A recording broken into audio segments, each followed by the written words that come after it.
Hello students, we are here discuss integral calculus for 4th semester students.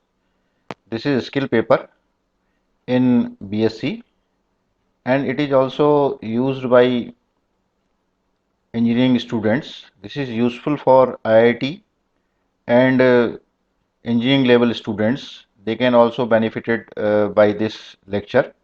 So we have to start one by one. This is the application part of integral calculus. In mathematics of integral calculus, we have to discuss this application part one by one, as we know that the application of integral calculus is in quadrature, rectification and revolution of curve and many more. So we have to discuss one by one uh, the area of curve, which is called also called quadrature. Area of curves, we have to take this function y equal to fx. We have a curve here, CD is a curve and the small length of the curve is given as PQ. So we can say that if fx is a continuous and single valued curve function of x, then the area bounded by the curve y equal to fx, the ordinates x equal to a and x equal to b. We have taken a strip MNQP which slides from x equal to a to x equal to b.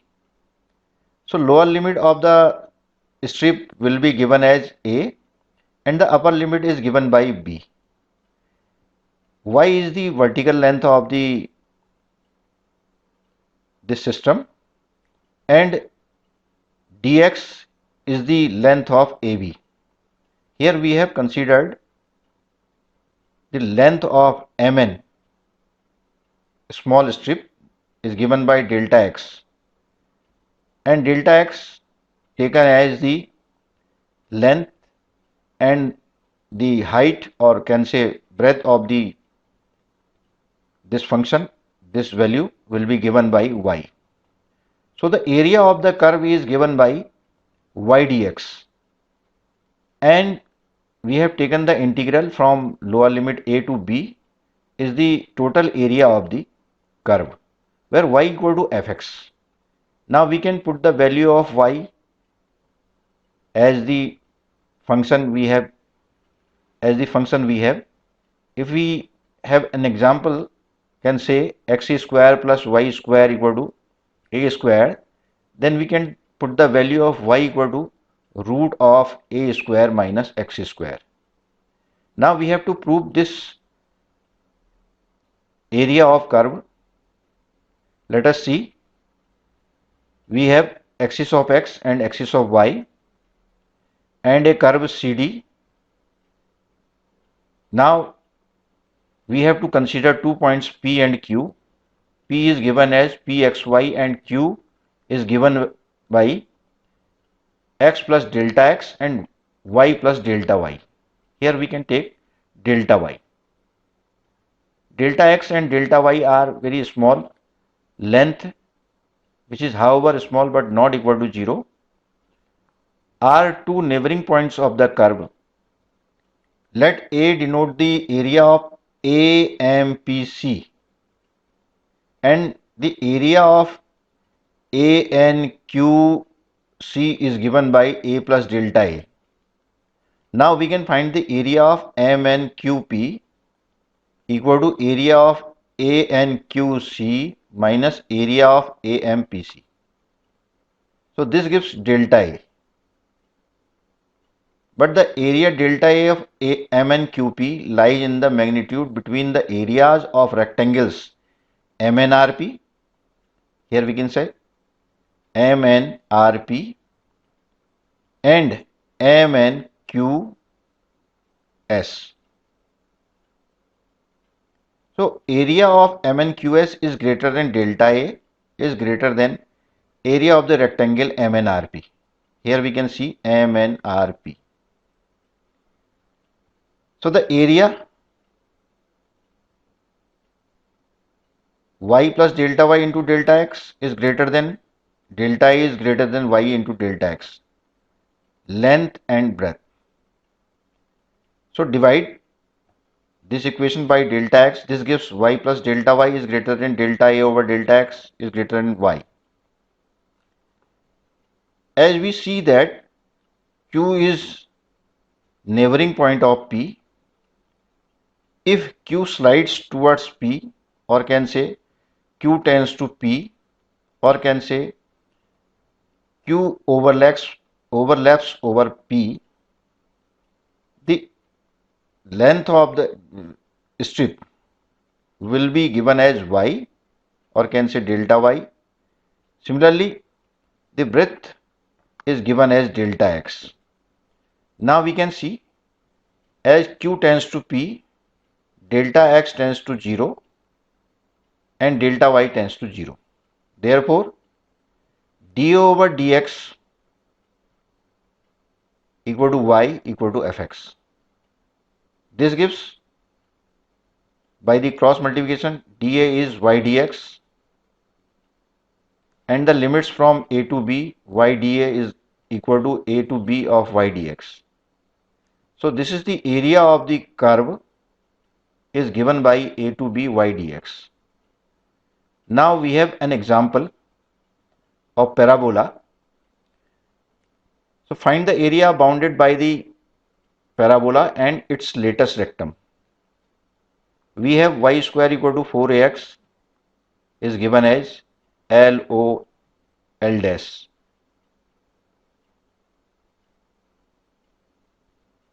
L dash is latest rectum. S is given by a comma 0.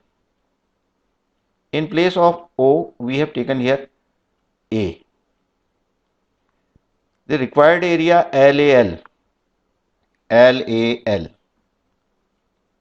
is 2 times of ASL. This is A. Means 2 times of, here we can take, omit this equal sign, 2 times of 0 to A y dx.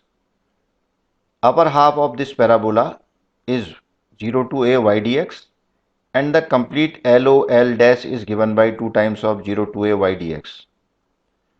So this gives 2 times of 0 to A y square y dx is root of 4ax into dx. 2 is here, 2 also taken from this root value, 4 0 to A root ax dx. On solving this equation, we get 8 by 3 a square. So we can say the area of parabola y square equal to 4ax is 2 times of y dx is given as 8 by 3 a square. Now we have another example which is very important for the students. If we have two parabolas, y square equal to 4ax and x square equal to 4by. So we can see that OQAP is the bounded area or intersecting area of the curve y square equal to 4ax and x square 4by. Putting the value of x, in this equation y square equal to 4ax, we get y equal to 0 and y equal to 4 times of a raised power 2 by 3 and b raised power 1 by 3. Now we have y equal to 0 and y equal to this value. Putting these two values in any one equation of y square equal to parabolas, y square equal to 4ax and x square 4by, we get the value of y equal to a 4 times of a raised power 2 by 3 b raised power 1 by 3 and x equal to 4 times of a raised power 1 by 3 b raised power 2 by 3. So finally we get the value of O 0 comma 0 and the value of intersecting point of the parabolas A is given by 4 a raised power 1 by 3 b raised power 2 by 3 4 a raised power 2 by 3 b 1 by 3. b raised power 1 by 3. Now the required area is given as OPL minus OQL, OQAL. This gives these two integrals. We have taken the limits from x equal to 0 and x equal to a raised 4 times of a raised power 1 by 3, b raised power 2 by 3, y dx. Y is this value, y is root 4ax minus 0 to 4 times a raised power 1 by 3, b raised power 2 by 3, and y is given by x square over 4b. On solving these two integrals, we will get 16 by 3 ab. Now we have to find the area of the curve in polar coordinate terms, in polar coordinates. In last article, we have discussed it in Cartesian coordinates. Now we have to discuss in polar coordinate terms. If we have this function r equal to f theta be the equation of the curve in polar coordinates, where f theta is the single valued continuous function of theta, then the area of the sector enclosed by the curve and two radii vectors theta equal to alpha is the lower value of point A and the upper value of point B is given by theta equal to beta, where alpha is less than beta. Then the area is given by half of alpha to beta r square d theta. So we have to find the area of a curve in terms of polar coordinates. A equal to 1 by 2 alpha to beta r square d theta. Now we have the area of OPQ. As you can see, OPQ. P is r comma theta, and we have taken the slight change in point P. R, in place of r we have taken r plus delta r, and in place of q we have taken theta plus delta theta. So the area of OPQ is given as a plus delta a minus a is delta a. OP equal to r and OQ equal to r plus delta r. OP is r and OQ is r plus delta r. POQ is given by delta theta. POQ is given by delta theta. Area of POQ dash is given by half of radius into arc equal to half of r into r delta theta, where arc is given by r delta theta. This is very important. Radius is given by r and the length of the arc is given by r delta theta. So finally we get half of r square delta theta.